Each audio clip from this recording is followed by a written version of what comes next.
They were dying and they didn't know why. Lieutenant Commander Tadashi Nakajima pushed his Mitsubishi Is-6M0 into a steep diving attack toward the American destroyer below. The morning of January 5, 1945, off the coast of Luzon in the Philippines. He had made this kind of attack run dozens of times before. Dive, release ordnance, break away before the anti-aircraft fire could track you properly. The key was speed and the sudden change of direction. American gunners needed direct hits to bring down aircraft, and direct hits required time to calculate trajectory, time to track a moving target, time that Nakajima would never give them. The destroyer's 5-inch guns opened fire. Orange flashes erupted from the ship's deck.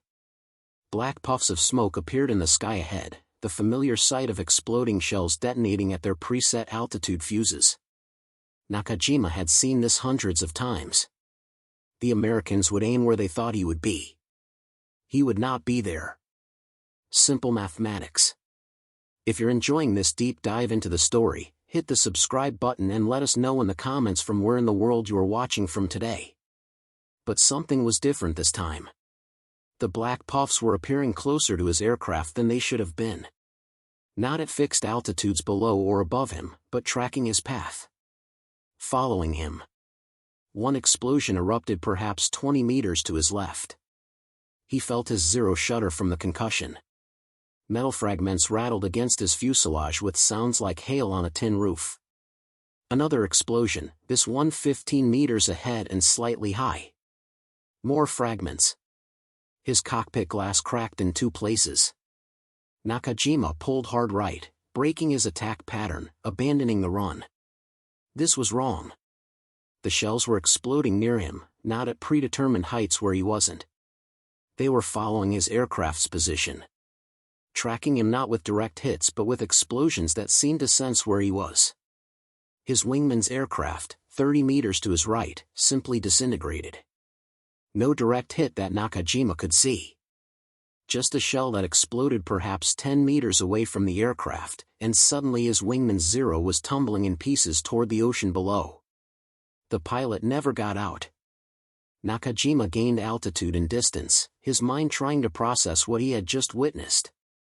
In his 2 years of combat flying, he had learned to respect American firepower but not fear it. American anti-aircraft fire was heavy, overwhelming in volume, but fundamentally inefficient. They threw up walls of steel and hoped something hit. Japanese pilots were trained to fly through it, to use their superior agility and the Americans' need for direct contact to survive. But this was different. These shells didn't need to hit. They exploded in proximity, close enough that their fragmentation did the work that direct impacts were supposed to do. It was as if the shells knew where the aircraft were. As if they could sense targets and detonate at the optimal moment to cause maximum damage. Back at base, Nakajima reported what he had experienced to his squadron commander. Other pilots were reporting similar encounters. Shells that exploded near aircraft rather than hitting them directly. Losses that seemed disproportionate to the volume of fire they faced. Something had changed in American anti-aircraft capability, but no one could explain what. The answer, which Japanese military intelligence would not fully understand until after the war ended, lay in a device so small it could fit in the nose of a 5-inch shell. A device so revolutionary that American forces were under strict orders to never, under any circumstances, use it over land where the enemy might recover an intact example. A device that represented one of the most closely guarded secrets of World War II. The Americans called it the VT fuse. Variable time. Though its actual name, the one American personnel whispered about even among themselves, was the proximity fuse. A miniaturized radar set, small enough to fit in a shell, robust enough to survive being fired from a naval gun, sophisticated enough to detect when it was near a target and detonate at precisely the right moment. For Japanese pilots like Nakajima, it meant the fundamental rules of aerial combat were being rewritten without their knowledge or consent.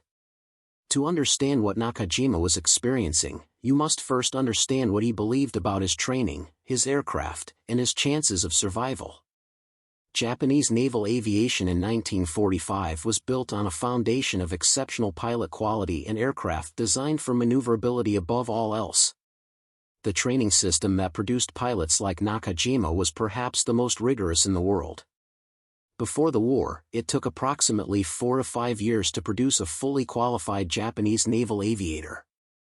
The process began with basic flight training, progressed through advanced fighter techniques, and culminated in operational training with frontline squadrons. The washout rate was extraordinary. Of 100 candidates who entered flight training, fewer than 25 would complete the program and receive their wings. The rest would be eliminated at various stages for insufficient skill, poor judgment, or failure to meet the exacting standards Japanese instructors demanded. Those who survived this crucible emerged as pilots of exceptional ability. Nakajima himself had entered flight training in 1939. He learned to fly in Yokosuka K-5Y trainers, slow biplanes that taught basic aircraft handling. He progressed to Mitsubishi A-5M fighters, learning combat maneuvers and gunnery. By 1941, he was flying the Zero, Japan's premier fighter aircraft, and by December of that year he was aboard the carrier Akagi participating in the attack on Pearl Harbor. The Zero itself reinforced the Japanese tactical philosophy. Mitsubishi had designed the A-6M with a singular focus on air combat maneuverability and range. The aircraft could outmaneuver virtually any opponent in a dogfight. Its rate of turn, its ability to sustain turns without bleeding energy, its responsiveness to pilot input, all these characteristics made it lethal in the hands of a skilled aviator. This superiority came at a cost. The Zero achieved its performance through extreme weight reduction. The aircraft had no armor protection for the pilot. No self-sealing fuel tanks. No redundant systems. A single bullet in the right location could bring down a Zero, whereas American aircraft like the F-6F Hellcat could absorb tremendous battle damage and continue flying. But in 1941 and 42 and into 43, this trade-off seemed justified. Japanese pilots racked up impressive kill ratios against Allied aircraft. The Zero's maneuverability allowed pilots to dictate the terms of engagement. American pilots who tried to dogfight Zeros in the early war years died quickly. The Japanese doctrine seemed validated by results. This success created a particular mindset among Japanese aviators. They believed that pilot skill mattered more than aircraft robustness. They believed that superior flying could overcome material disadvantages. They believed that their training, their dedication, their willingness to press attacks regardless of danger, gave them an edge that American industrial capacity could not match. Japanese training emphasized offensive spirit and aggressive tactics. Instructors taught pilots to press attacks to point-blank range, to never break off an engagement unless absolutely necessary, to always seek decisive combat. The concept of Bushido, the warrior code, infused naval aviation doctrine. A pilot's worth was measured not by his survival but by his effectiveness in destroying the enemy. Anti-aircraft fire was understood as a hazard to be endured rather than feared. The mathematics were clear to Japanese pilots. Anti-aircraft guns were firing shells that had to physically hit the aircraft to cause damage. The shells were ballistic projectiles, following predictable arcs determined by muzzle velocity, elevation, and gravity. Gunners had to estimate where the aircraft would be when the shell arrived at altitude, then aim for that future position. For a skilled pilot, this meant anti-aircraft fire was avoidable through aggressive maneuvering. If you constantly changed altitude, speed, and direction, if you never flew straight and level for more than a few seconds, the gunner's calculations would always be wrong. The shells would explode where you had been, not where you were. The black puffs of smoke that filled the sky around attacking aircraft were frightening to look at but rarely lethal unless you were unlucky enough to fly directly through one. Japanese pilots were trained to exploit this reality. During attack runs, they would jink and weave continuously, making themselves unpredictable targets. They would vary their dive angles and approach vectors. They would use clouds for concealment and sun angles to blind gunners. All of these techniques had been developed through years of combat experience and had proven effective. By January 1945, Nakajima had survived countless anti-aircraft engagements. He had flown through walls of fire over Guadalcanal, over Rabaul, over the Marianas, over the Philippines. He had seen shells explode around him, had felt his aircraft shudder from nearby detonations, had watched other pilots get hit and go down. But he had also internalized the lesson that skill and aggression could beat the odds. When American ships opened fire, Nakajima would count the black puffs, estimate their density and altitude spread, find the gaps in the pattern, and fly through them. It was dangerous, certainly. Men died doing it. But it was survivable for pilots with sufficient ability and sufficient courage. The Americans could throw enormous quantities of ammunition into the sky, but they still needed direct hits or very close proximity to preset altitude detonations to bring down aircraft. This was the foundation of belief that shaped Nakajima's understanding of aerial combat in January 1945. Pilot skill mattered most. American firepower was heavy but inefficient. Aggressive tactics and superior flying could overcome defensive fire. These beliefs were not abstract theories but lessons learned through years of survival. What Nakajima did not know, what Japanese intelligence had not discovered, was that the fundamental equation had changed. The Americans had developed a technology that eliminated the need for direct hits and made pilot evasion largely irrelevant. The difficulty of shooting down aircraft with anti-aircraft fire was not a Japanese problem or an American problem. It was a mathematics problem that had vexed military planners since aircraft first appeared over battlefields in World War I. Consider the basic mechanics. An anti-aircraft gun fires a shell at high velocity toward a target moving in 3 dimensions at speeds exceeding 200 miles per hour. The shell itself is a ballistic projectile.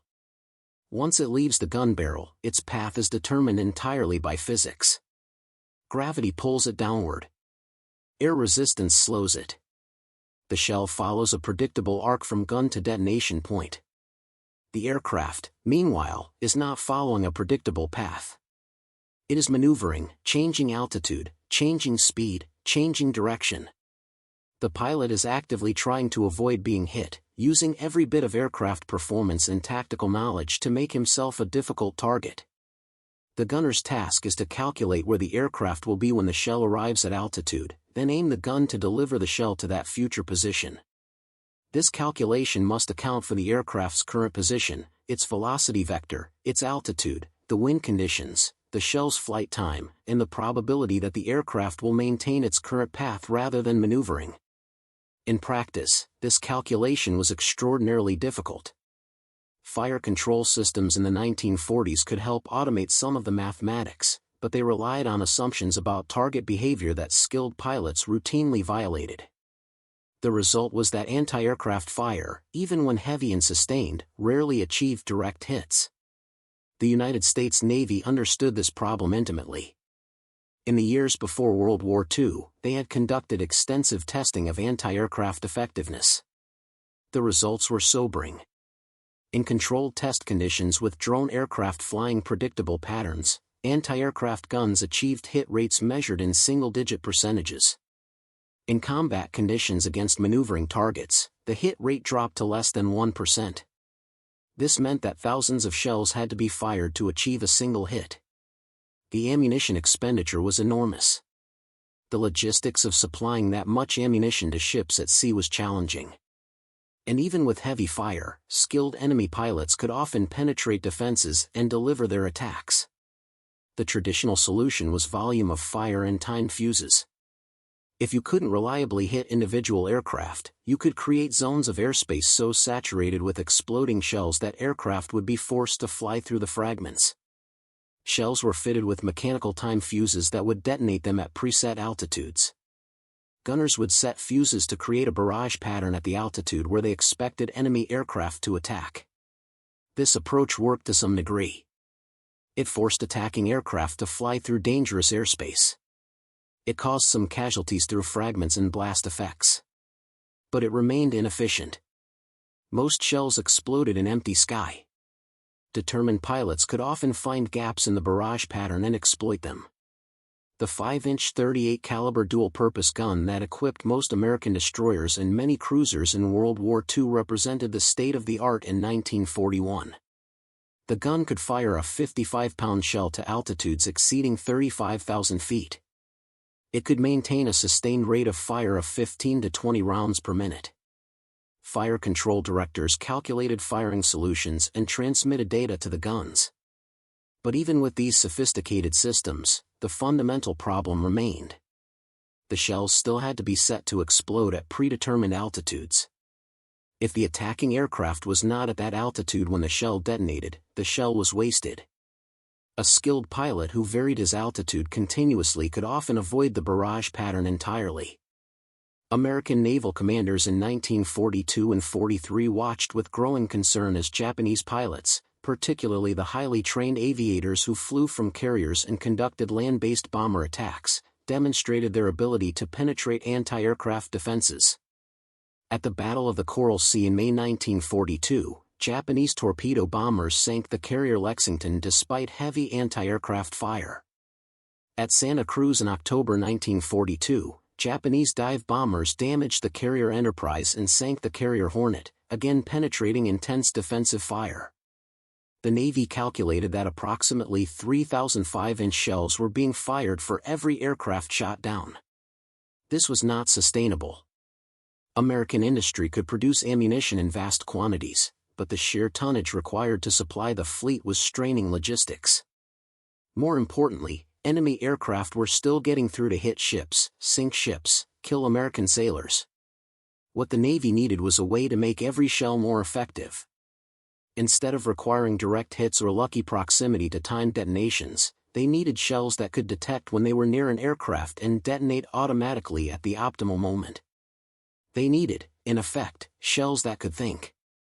The solution would require merging several emerging technologies: radar, miniaturization, electronics robust enough to survive being fired from a gun, and a fuse mechanism sensitive enough to detect aircraft but not so sensitive it would detonate prematurely. It would require solving engineering problems that many experts believed were impossible. But if it could be done, it would fundamentally change the equation of anti-aircraft warfare. Pilots like Nakajima, who had learned to survive through skill and aggressive maneuvering, would find that their training and experience no longer protected them. The sky itself would become lethal, filled with shells that exploded not where gunners aimed but where aircraft actually were.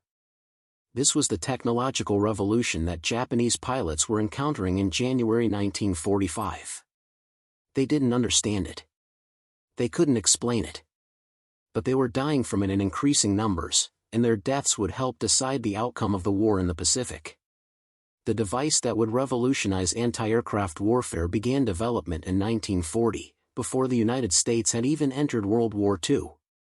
American scientists and military planners, watching the air battles over Britain during the Blitz, recognized that existing anti-aircraft defenses were inadequate. The British were firing thousands of shells to achieve single kills. Luftwaffe bombers were penetrating defenses night after night despite heavy fire. The National Defense Research Committee, established in June 1940, made proximity fuse development one of its highest priorities.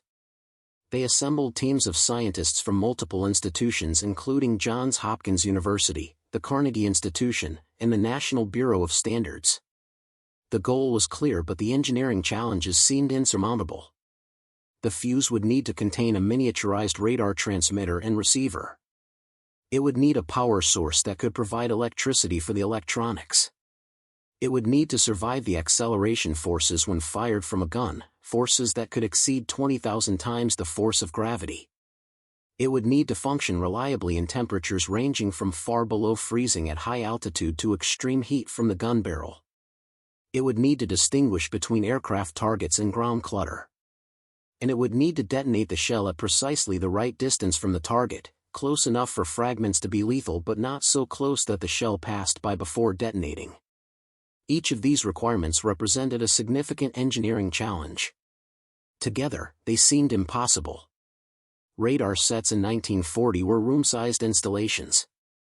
The idea of miniaturizing radar to fit in a 5-inch shell seemed absurd.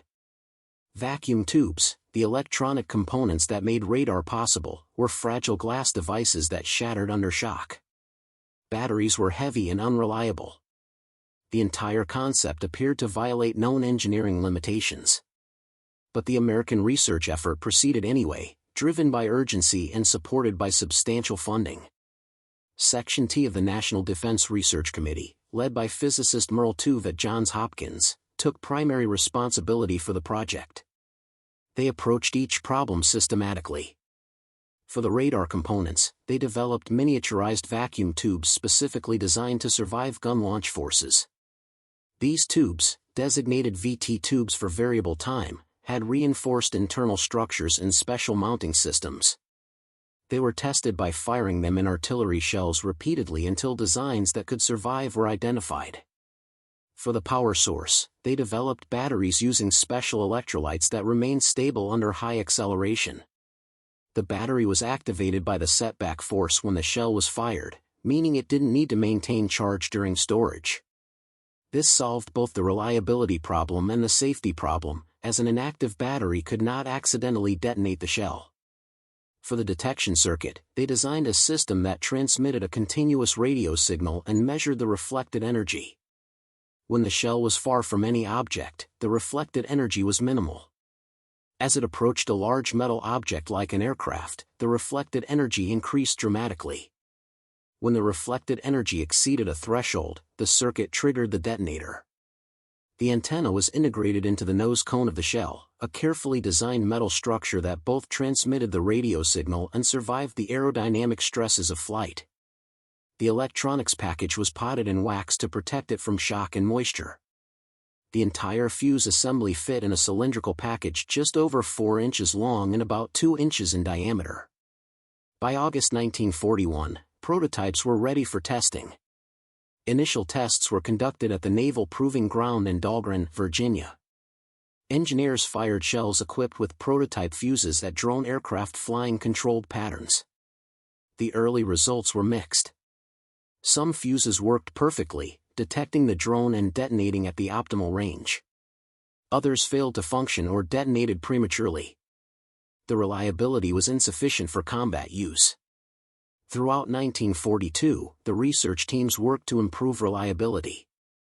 They tested thousands of fuses, firing them under every conceivable condition. They refined the electronics, improved the vacuum tubes, adjusted the detection threshold, hardened the components against shock and temperature extremes. Gradually, the reliability improved. By late 1942, fuses were functioning correctly in approximately 80% of test firings. This was good enough. In December 1942, the first VT fuses were delivered to the Navy for operational testing. The devices were classified at the highest level. Only personnel with specific clearance could know of their existence. Shells equipped with VT fuses were marked with special colored bands and kept in secure magazines. Gunners who loaded them were not told what made them special, only that they were never to be fired over land where the enemy might recover unexploded examples. The Navy's concern about security was justified. If the Germans or Japanese obtained an intact VT fuse and reverse-engineered it, they could develop their own versions. The Luftwaffe equipped with proximity-fused anti-aircraft shells would have made the strategic bombing campaign against Germany far more costly. Japanese forces with this technology would have inflicted much heavier casualties on American forces throughout the Pacific. The security protocols were strict. VT fuses were only to be used over water where unexploded shells would sink and be unrecoverable. Ships were ordered to fire VT-fused shells only when enemy aircraft were actually attacking, never for ranging shots or warning fire that might allow recovery of duds. If a ship carrying VT ammunition was in danger of being captured, the VT rounds were to be thrown overboard immediately. In January 1943, VT fuses saw their first combat use. The cruiser USS Helena fired VT-fused 5-inch shells at Japanese aircraft attacking Guadalcanal. The results were immediately apparent. Shells exploded in proximity to aircraft rather than at preset altitudes. The hit rate increased dramatically.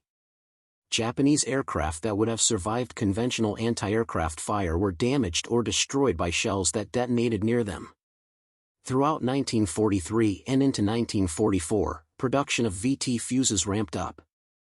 Multiple manufacturers produced components. Final assembly occurred at secure facilities. By January 1945, When Lieutenant Commander Nakajima encountered them off Luzon, American ships were firing VT-fused ammunition as their standard load for anti-aircraft defense. Millions of fuses had been produced. The technology that had seemed impossible just 5 years earlier was now routine. The specifications of the operational VT fuse, designated the Mark 32, were impressive.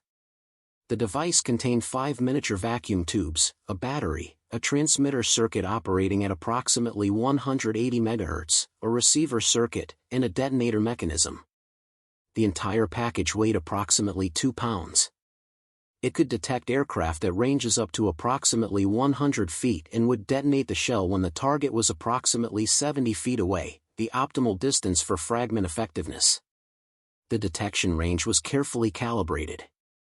Too sensitive, and the fuse would detonate from ground reflections or wave reflections over water. Not sensitive enough, and it would pass by aircraft without detonating. The engineers had found the correct balance through exhaustive testing. When a 5-inch shell equipped with a VT fuse was fired, the setback force activated the battery. As the shell left the barrel, the radar circuit began transmitting. Throughout the shell's flight toward the target, it continuously measured reflected energy. When it approached within detonation range of a large metal object, the circuit triggered the detonator, which fired the shell's explosive charge. The result was a shell that required no preset timing, no calculation of target altitude, no prediction of where the aircraft would be. It simply flew toward the general target area and detonated automatically when near an aircraft. For gunners, this simplified fire control dramatically. For attacking pilots, it meant there was no longer any safe altitude or evasion technique that could guarantee survival. The effectiveness of the proximity fuse became apparent almost immediately in the combat statistics that American naval commanders compiled throughout 1944 and early 1945. Before VT fuses were deployed, American 5-inch anti-aircraft guns required an average of approximately 3,000 rounds to achieve one aircraft kill. This figure came from detailed analysis of combat reports from engagements throughout 1942 and early 1943. Ships would fire hundreds of shells during an attack, fill the sky with explosions, and often see the attacking aircraft press through to deliver their weapons.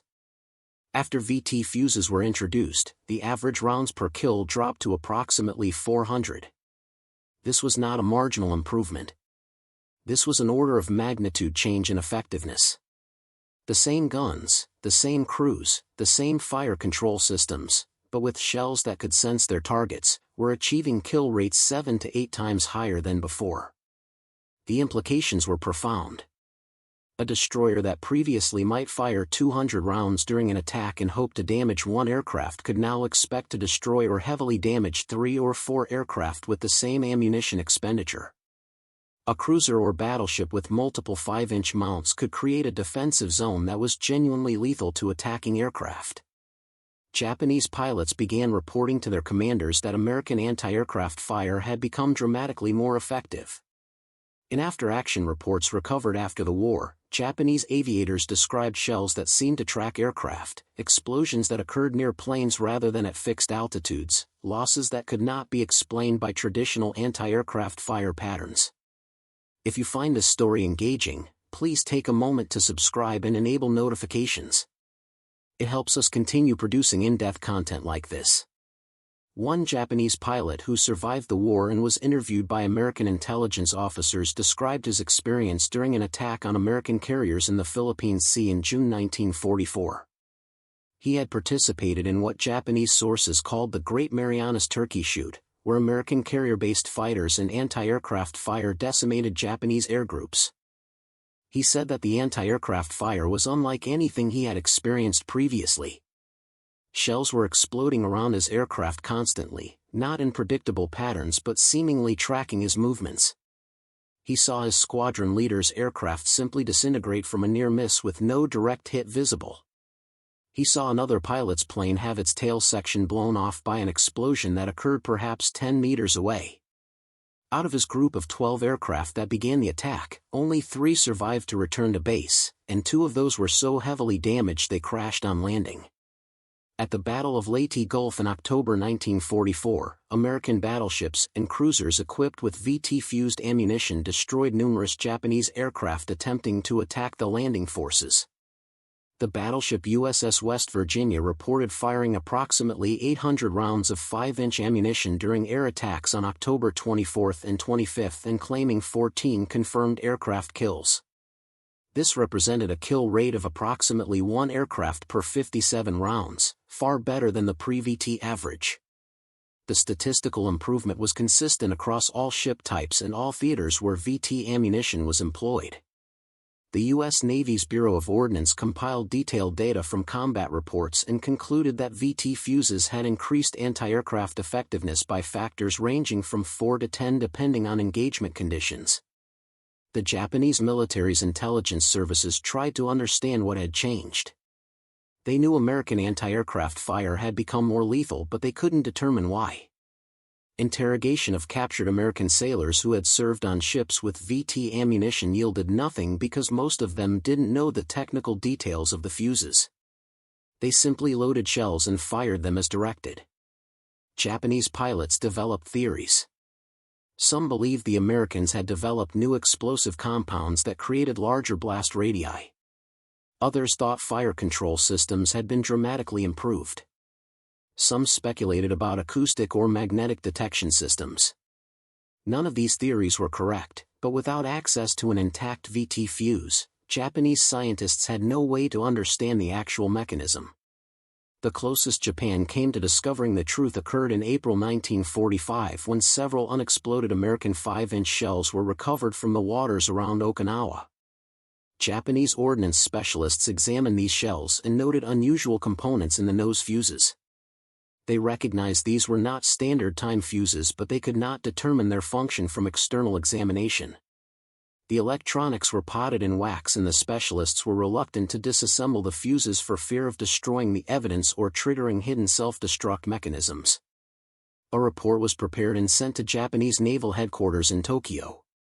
The report noted that American shells appeared to have some kind of sensing device in the fuse but could not determine its operating principle.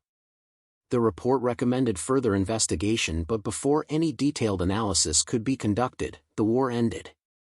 The captured shells with their VT fuses were seized by American occupation forces and the investigation terminated. For individual Japanese pilots, the increasing lethality of American anti-aircraft fire meant a steady erosion of survival odds.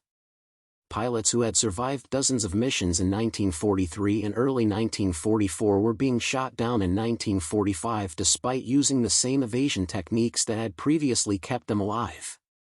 Lieutenant Commander Nakajima, after his January encounter off Luzon, flew 4 more combat missions before his aircraft was hit by anti-aircraft fire on February 8, 1945. He was attacking American carriers east of Luzon when his Zero was caught by a 5-inch shell that detonated approximately 50 feet from his aircraft. The blast shredded his right wing and control surfaces. He managed to ditch the aircraft in the ocean and was rescued by a Japanese submarine 4 hours later. He spent 3 days in the submarine's cramped quarters as it evaded American destroyers. During that time, he spoke with other rescued pilots. All of them reported similar experiences with American anti-aircraft fire. Shells that exploded near aircraft without direct hits. Increasing casualties among experienced pilots. A sense that the rules of engagement had fundamentally changed.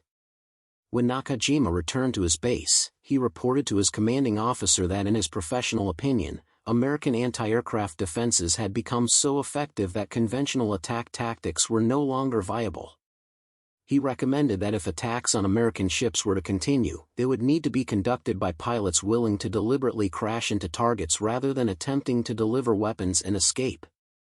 This was not a formal proposal for kamikaze tactics, those had already been implemented, but rather an acknowledgement that survival was increasingly unlikely. The human experience of being targeted by proximity-fused shells was something that survivors struggled to articulate even years after the war. Japanese pilots interviewed in the 1950s and 60s by military historians consistently described a sense of helplessness that pervaded combat operations in the final year of the war.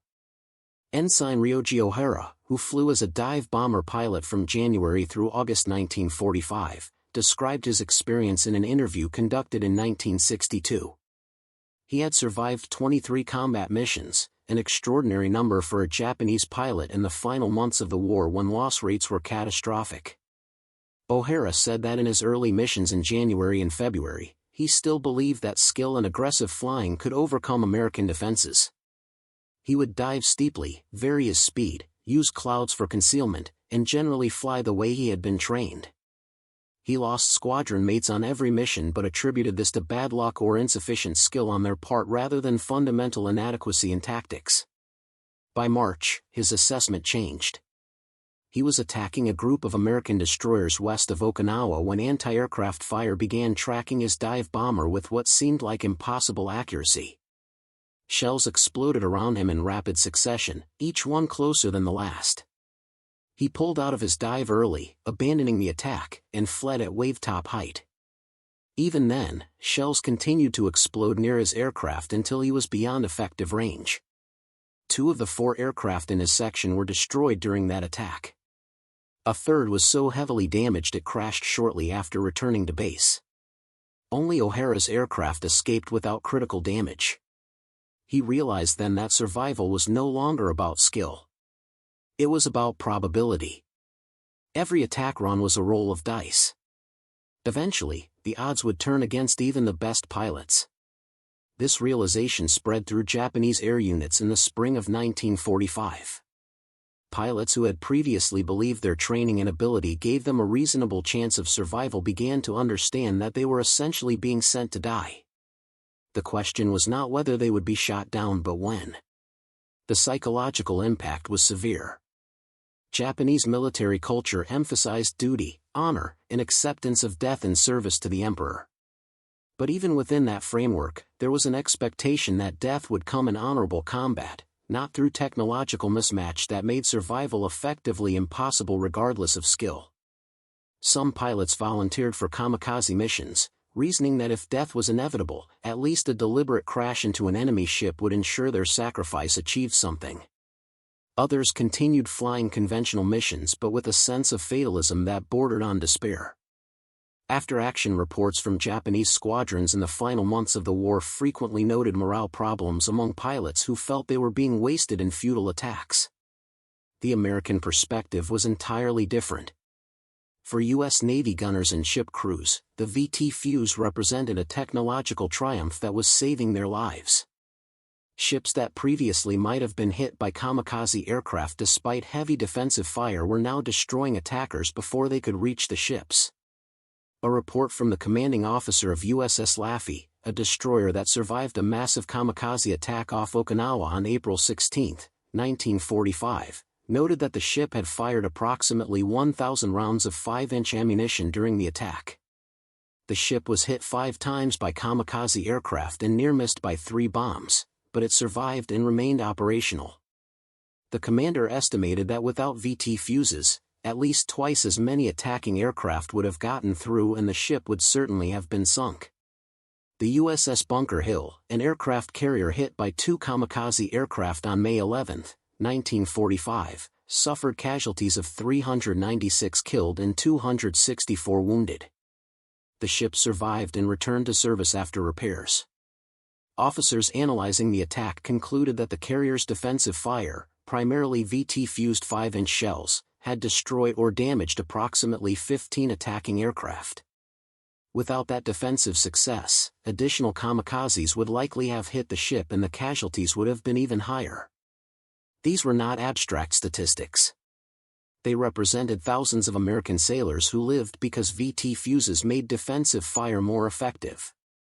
They represented Japanese pilots who died not through lack of skill or courage but because they were attacking ships equipped with technology that made conventional air attack tactics obsolete. By June 1945, Japanese aviation losses were catastrophic. The Imperial Japanese Navy Air Service and the Imperial Japanese Army Air Service had effectively ceased to exist as coherent fighting forces. Experienced pilots were dead. Training programs had broken down. Aircraft production was collapsing under American bombing. Fuel shortages meant that even when aircraft were available, they often could not fly missions. The proximity fuse was not solely responsible for this collapse. American fighters, particularly the F-6F Hellcat and F-4U Corsair, were destroying Japanese aircraft in air-to-air combat. Attrition from all causes had depleted Japanese aviation strength. But the VT fuse had eliminated one of the few remaining advantages Japanese pilots possessed, their ability to press attacks through defensive fire by using superior flying skill. For Lieutenant Commander Nakajima, who survived the war and lived until 1987, the experience of encountering VT-fused anti-aircraft fire remained a defining moment that showed him Japan had lost the technological war. In interviews conducted in the 1970s, he said that when he realized shells were exploding near aircraft rather than at preset altitudes, he knew immediately that this was some kind of sensing technology. He knew such technology was theoretically possible because Japanese scientists had discussed radar-based fuses, but they had concluded the engineering challenges were insurmountable. The fact that Americans had solved those challenges and deployed the technology operationally demonstrated a level of scientific and industrial capability that Japan could not match. Nakajima said this realization was more psychologically devastating than being shot down, more devastating than losing squadron mates, more devastating than watching the tide of war turn against Japan. It revealed that the fundamental premise of Japanese strategy, that fighting spirit could compensate for material disadvantages, was false. You could not compensate for being a generation behind in technology. You could not overcome an enemy who could turn theoretical physics into operational weapons while your own scientists were still debating whether such things were possible. The war ended on August 15, 1945, with Japan's surrender following the atomic bombings of Hiroshima and Nagasaki and the Soviet invasion of Manchuria. Lieutenant Commander Nakajima was at Apama Air Base near Yokosuka when he heard Emperor Hirohito's radio broadcast announcing Japan's capitulation. He was alive, one of fewer than 10% of Japanese naval aviators who had been flying in January 1945 and survived to see the war's end. In the months immediately following surrender, American occupation forces began a comprehensive intelligence gathering operation. Teams of technical specialists fanned out across Japan, interviewing military personnel, examining equipment, recovering documents. The objective was to understand what Japan knew about Allied technology and what technological developments Japan had pursued that the Allies might not know about. Nakajima was interviewed by American naval intelligence officers in October 1945. The interview lasted approximately 3 hours and covered his entire combat experience. When the interrogators asked about his encounters with American anti-aircraft fire, Nakajima described in detail the phenomenon of shells exploding near aircraft without direct hits. He said he and other pilots had theorized about the mechanism but never determined what made American shells behave that way. The American officers showed him a cutaway VT fuse, the Mark 32 model that had been standard throughout 1945. They explained the radar proximity detection system, the miniaturized components, the setback battery activation. Nakajima later said he simply stared at the device for several minutes, trying to comprehend what he was seeing. The idea that Americans had miniaturized radar to fit in a 5-inch shell, made it robust enough to survive gun launch, and deployed it by the millions was almost incomprehensible. Japanese scientists were given access to VT fuses as part of the Technical Intelligence Exchange. Teams from the Naval Technical Research Institute examined the devices at American direction. Their reports, translated and preserved in U.S. archives, reveal a mixture of professional admiration and resignation. The Japanese scientists recognized immediately that the engineering solutions were elegant and that Japan had lacked both the industrial capacity and the specific technical expertise to develop equivalent devices. One report noted that Japanese radar technology in 1945 was approximately 3 to 4 years behind American developments. Japanese vacuum tube manufacturing could not produce tubes reliable enough to survive gun launch forces. Japanese electronics assembly lacked the precision and quality control necessary for miniaturized components. Even if Japanese scientists had conceived of proximity fuses at the same time as American researchers, Japan could not have manufactured them in meaningful quantities. The production numbers told the story most starkly. American industry manufactured approximately 22 million VT fuses during the war. This included not just the Mark 32 for 5-inch shells but variants for 40mm anti-aircraft guns, for anti-aircraft rockets, for Army artillery shells used against ground targets in Europe. The United States had turned a revolutionary technology into a mass-produced commodity in less than 4 years from initial deployment to war's end. Japan's entire electronics industry in 1945 could not have produced 22 million of anything that sophisticated. The disparity was not just in scientific knowledge but in industrial systems, quality control, manufacturing expertise, and resource availability. Even before American submarines had strangled Japanese supply lines, Japan lacked the industrial depth to compete in advanced technology production. For surviving Japanese pilots like Nakajima, learning about VT fuses after the war provided explanation but not comfort. They had suspected they were facing technological superiority.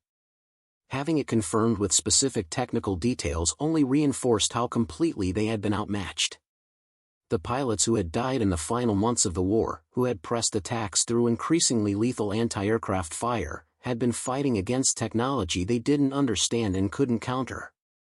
The U.S. Navy continued using proximity fuses after World War II ended. The technology proved valuable in the Korean War for both anti-aircraft defense and artillery bombardment.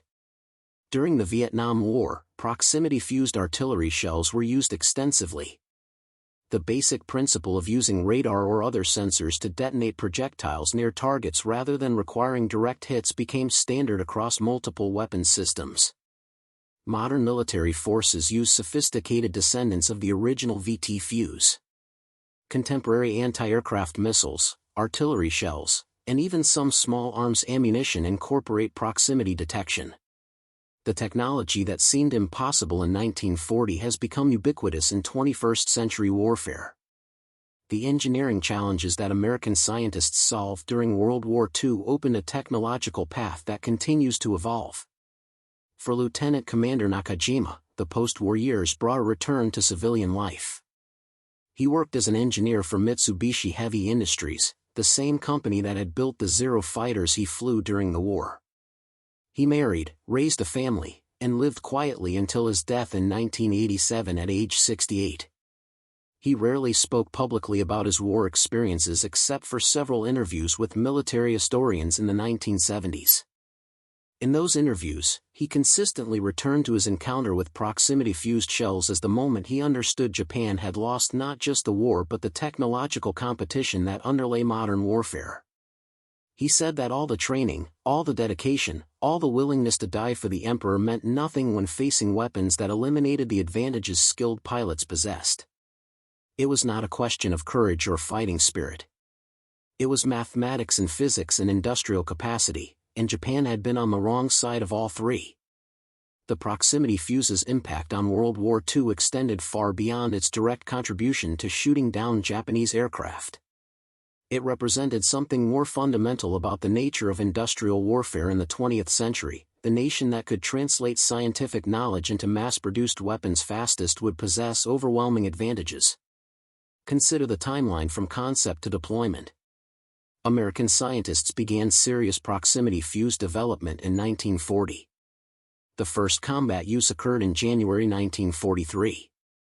By mid-1944, VT fuses were standard ammunition.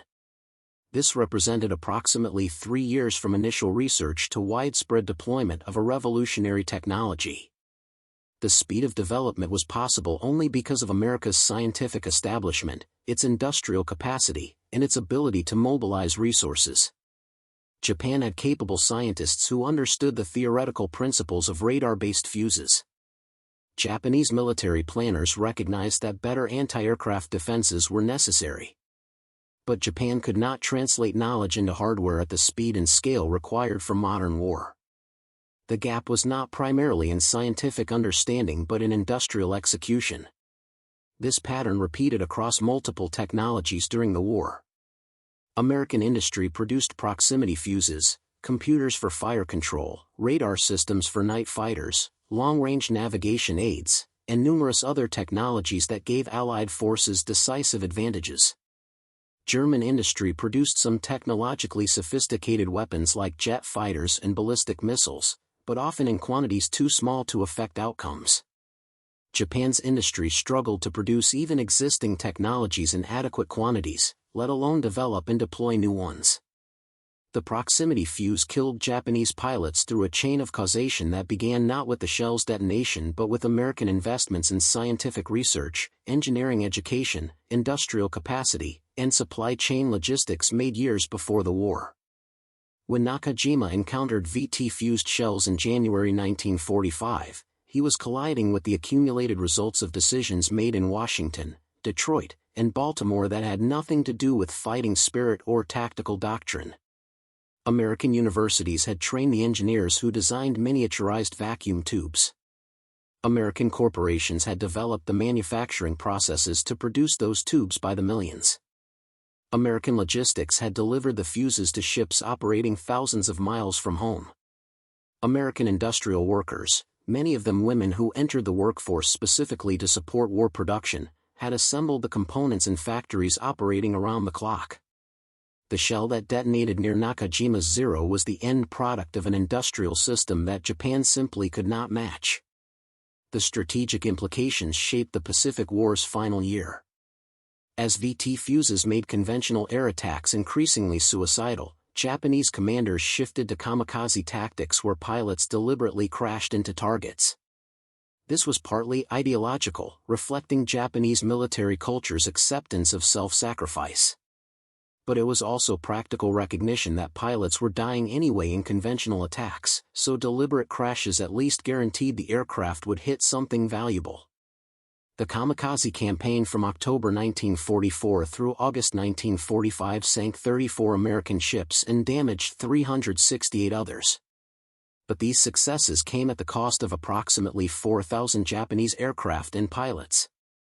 The exchange rate was unsustainable.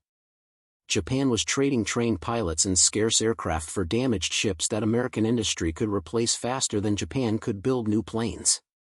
Proximity fuses significantly reduced kamikaze effectiveness. Analysis of kamikaze attacks in the Okinawa campaign showed that approximately 14% of aircraft that approached American ships successfully hit their targets. This was lower than Japanese planners had expected and lower than the success rate in earlier kamikaze operations before VT fuses were widely deployed. American ships equipped with VT ammunition were destroying or damaging kamikaze aircraft before they reached their targets at rates that made the tactic marginally effective at best. The technology gap that proximity fuses represented also influenced Japan's decision to surrender. Japanese military leaders in July and August 1945 understood that conventional resistance was futile. American industry was producing weapons in quantities Japan could not counter. American technology was generations ahead in multiple domains.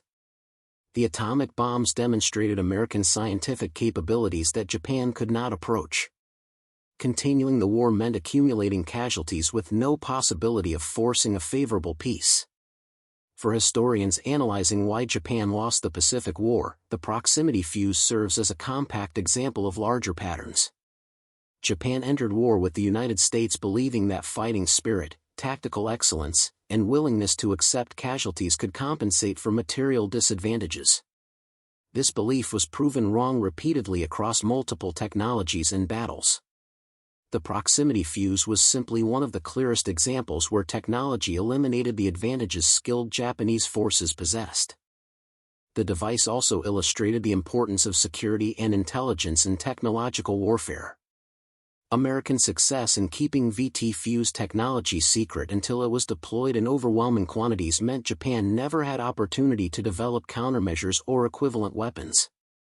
The strict protocols limiting VT fuse use to overwater scenarios prevented technology transfer that might have changed the competitive dynamic. After the war, military analysts studying the proximity fuse's development and deployment identified several lessons that shaped Cold War military planning. First, invest in scientific research even when applications are uncertain. The theoretical work that enabled proximity fuses had been conducted years before anyone knew they would be needed. Second, maintain industrial capacity to rapidly scale production. American ability to manufacture millions of sophisticated devices was crucial. Third, protect technological advantages through security while exploiting them operationally as aggressively as possible. The story of the proximity fuse is ultimately a story about men who died not understanding what killed them. Japanese pilots like Lieutenant Commander Nakajima who survived could eventually learn about the technology and comprehend what they had faced. But thousands of their colleagues who died in attacks on American ships in 1944 and 45 never knew. They pressed attacks through defensive fire that seemed inexplicably lethal, watched squadron mates die from near misses that shouldn't have been fatal, and perished themselves wondering what had changed. This ignorance was itself a weapon. Pilots who don't understand why their tactics are failing cannot adapt. If you believe shells are exploding at preset altitudes and your flying technique can exploit gaps in the pattern, you continue using that technique even as it kills you. You attribute failures to bad luck or insufficient skill rather than recognizing that the fundamental rules have changed. By the time some pilots realized American anti-aircraft fire was operating on different principles, they had already lost too many aircraft and pilots to incomplete understanding. The psychological burden on Japanese aviators in the war's final months was immense. They were ordered to attack targets they knew they probably couldn't reach. They flew missions knowing that survival rates were measured in single digits. They watched friends and squadron mates die on every mission. And they did this while their commanders offered explanations about American firepower that didn't match what pilots were experiencing. Some pilots broke under this pressure. Japanese military records from 1945 include references to pilots who developed sudden illnesses before missions, who claimed mechanical problems with aircraft, who found reasons to abort attacks. These were not acts of cowardice in the conventional sense but rational responses to situations where death seemed inevitable and purposeless. Military discipline kept most pilots flying, but morale collapsed in many units during the final months.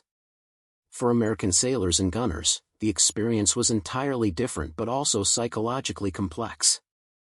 They were killing enemy pilots with technology those pilots didn't understand. There was satisfaction in effective defenses and relief at surviving attacks that would have been more dangerous with conventional ammunition. But some American personnel later expressed discomfort with the asymmetry. A gunner interviewed in 1995 said he remembered watching Japanese aircraft disintegrate from proximity-fused shells and feeling a mixture of triumph and unease. The triumph came from protecting his ship and shipmates. The unease came from recognizing that the men in those aircraft were dying from weapons they couldn't comprehend or counter. He said it felt less like combat and more like extermination, even though rationally he knew the Japanese would have killed him if they could. This discomfort reflected a broader reality about technological warfare. When technology gaps become sufficiently large, combat stops resembling a contest between equals and starts resembling something more one-sided. The Japanese pilots attacking American ships with VT ammunition were brave, skilled, and determined.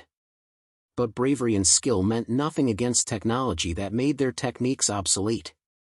They might as well have been attacking with swords against machine guns for all the difference their training made. The numbers tell the story with brutal clarity. In 1942, Japanese aviation inflicted significant losses on American forces despite being outnumbered. By 1945, Japanese aviation was being annihilated despite fielding thousands of aircraft and pilots.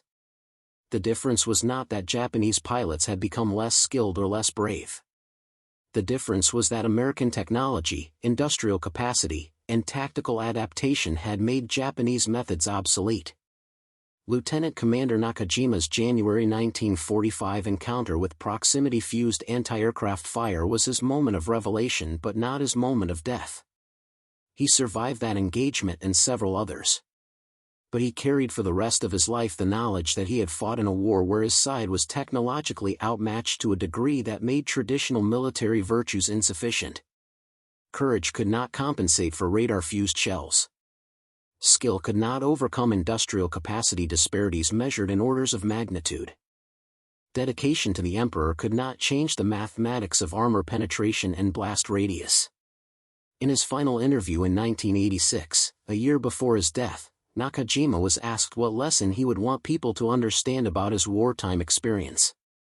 He said that the lesson was simple but painful. In modern warfare between industrial nations, the side with superior technology and production capacity will win regardless of fighting spirit. This seems obvious in retrospect, he said, but at the time it was not obvious to those of us fighting. We believed what we had been taught, that Japanese spirit and dedication would overcome material disadvantages. We were wrong. The proximity fuse, more than any other single thing, showed us how wrong we were. The proximity fuse killed fewer than 10,000 Japanese aviators directly. But it represented the technological and industrial gulf that killed hundreds of thousands of Japanese military personnel and millions of Japanese civilians through strategic bombing, naval blockade, and eventually atomic weapons. It was a small technology in the context of the massive war, but it illuminated the larger reality that determined the war's outcome. When those first shells exploded near Nakajima's Zero in January 1945, they were not just destroying aircraft. They were destroying the foundational assumption of Japanese strategy. They were proving that the war Japan's leaders had chosen to fight was a war Japan could not win, not through any failure of its soldiers and pilots but through fundamental mismatch in industrial and technological capacity. The men who died not understanding why the shells exploded around them deserve to be remembered not as statistics but as individuals who faced technological forces beyond their comprehension or control. They were skilled pilots doing their duty as they understood it. They were killed by weapons that represented not just better engineering but an entire industrial and scientific system that their nation could not match. Their deaths were inevitable not from lack of courage but from decisions made years earlier by leaders who did not understand or did not care about the technological war they were starting.